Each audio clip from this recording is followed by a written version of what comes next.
잠이 오지 않는 밤, 당신의 꿈길에 함께할 감성 에세이입니다. 오늘도 수고 많으셨어요. 하루의 무거운 삶의 짐을 내려놓고 편안한 쉼이 있으셨으면 참 좋겠네요. 성경 창세기를 주제로 나를 찾아 떠나는 여행을 하고 있는데요. 오늘은 창세기 10장 사랑의 선택입니다. 요절은 창세기 10장 32절. 이들은 그 백성들이 족보에 따르면 노아 자손의 족속들이요 홍수 후에 이들에게서 그 땅의 백성들이 나뉘었더라. 창세기 10장 사랑의 선택. 우리는 선택의 기로에 순간순간 서 있다. 인생에서 만나는 수없이 많은 선택들. 이것이냐 저것이냐. 작은 아이가 2개의 예쁜 리본 포장의 선물 앞에서 망설이는 일에서부터 평생 사랑할 짝을 선택해야 하는 젊은이의 날밤을 새우는 선택의 갈등. 이 일을 할까 저것을 할까. 삶의 무게에 눌린 중년의 고민. 인생이 순간이 선택으로 이어져 있지만 그 선택들이 근간이 되는 본질적인 선택의 질문 앞에 인간은 고심해 볼 필요가 있다. 인간에게는 처음부터 선택의 자유가 주어졌었다. 선악과를 먹을 것인가 먹지 않을 것인가. 사탄은 자신의 뜻대로 사람이 선악과를 따먹을 수 있도록 유혹할 수는 있었다. 하지만 그 유혹을 거부할 것인지 응할 것인지 선택은 나에게 달려 있었다. 피조물의 선택은 창조주의 말씀에 순종함으로 온전할 수 있었지만 인간은 선택의 기준을 자신에게 두기를 원했다. 인간은 에덴 동산에서 최초로 선택의 잘못을 저질렀다. 아담과 하와는 지혜롭고 싶었다. 하나님처럼 되어 판단하고 싶었다.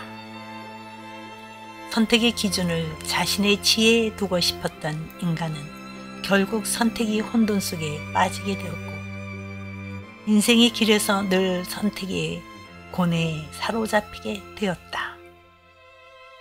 인생을 살면서 가장 어려운 일은 선택이다. 그러나 선택은 피할 수 없는 어려운 문제이다. 선택의 결과는 감추어져 있기 때문에 그것은 더 어렵다. 인간은 선택을 하며 살아간다. 그리고 또한 선택을 받으며 살아가기도 한다. 수많은 사람들 속에 내가 하나님에게 선택되었다면 놀라운 일이다. 하나님은 셀 수 없이 많은 인간들 속에 노아를 택하시고 노아를 통해 인류 역사를 새롭게 시작하신다. 노아의 세 아들 셈과 함과 야벳을 통해 인류는 다시 번성케 된다. 그런데 이 소수의 인간 속에서도 하나님은 또 선택 작업을 하신다. 아비의 허물을 욕되게 한 함은 이 선택에서 탈락되고 셈이 하나님의 자녀로 선택된다. 세상은 다시 두 줄기로 나뉘어 선택받지 못한 자의 세상과 선택된 자들이 세상으로 뻗어나간다.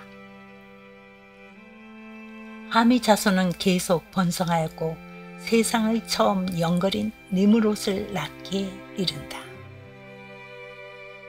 니므롯은 세상 인간 보기에 누구보다도 뛰어난 인물로 선택받은 자 같았을 것이다. 그는 특이한 힘센 자로서 약탈을 일삼는 침략자였다.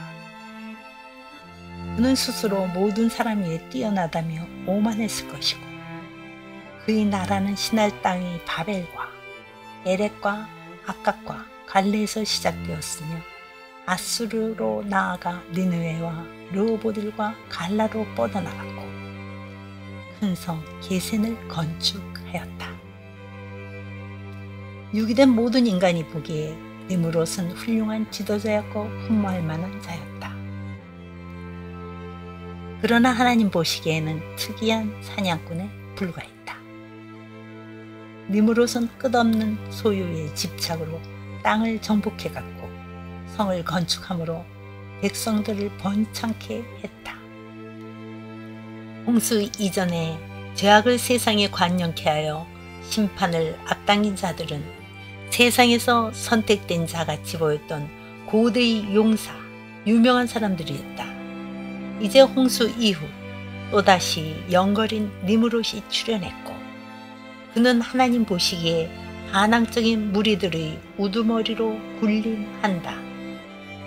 가나안의 후예와 그 후손들 역시 번창했고 좋은 환경 속에서 행복을 누렸다.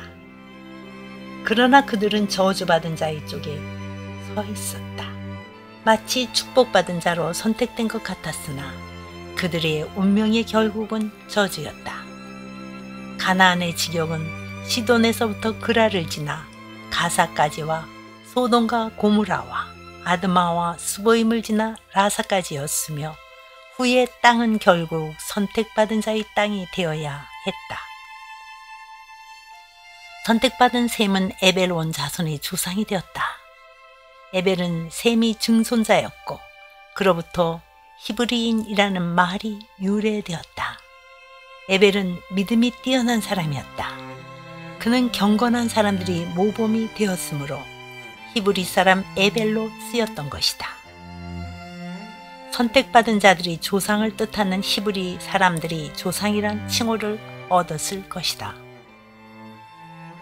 함은 후손들에게 저주를 임하게 한 가나안의 압이었고 셈은 후손들에게 축복을 따르게 한 에벨 온 자손의 조상이 되었다. 하나님께 선택된 자와 선택받지 못한 자가 이 땅에 나란히 존재한다. 우리는 축복과 저주를 눈에 보이는 소유의 확장으로 가늠한다. 그리고 그것의 다소에 따라 인간을 판단하며 많이 소유한 자, 많이 지배하는 자가 유망한 자로 군림한다. 하나님의 선택은 눈에 보이지 않는 축복이다. 그러나 그것이야말로 궁극적인 축복인 것이다.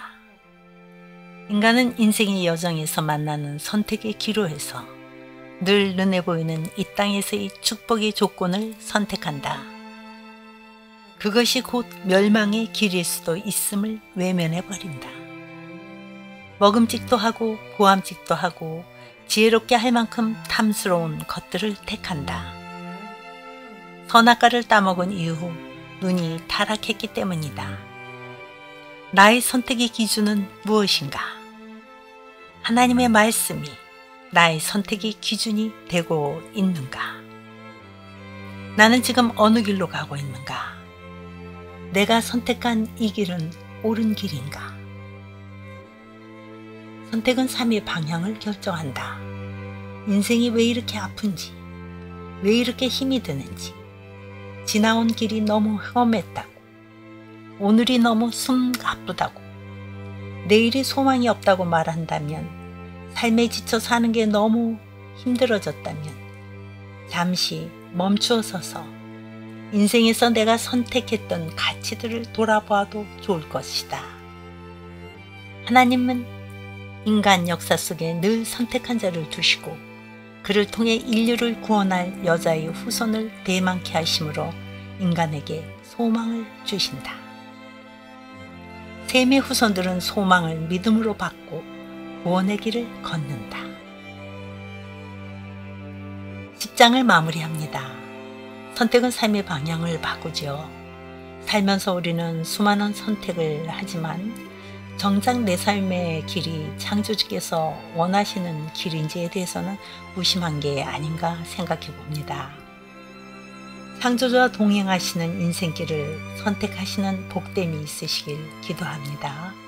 자, 편안한 밤 되시고요. 11장에서 뵙죠.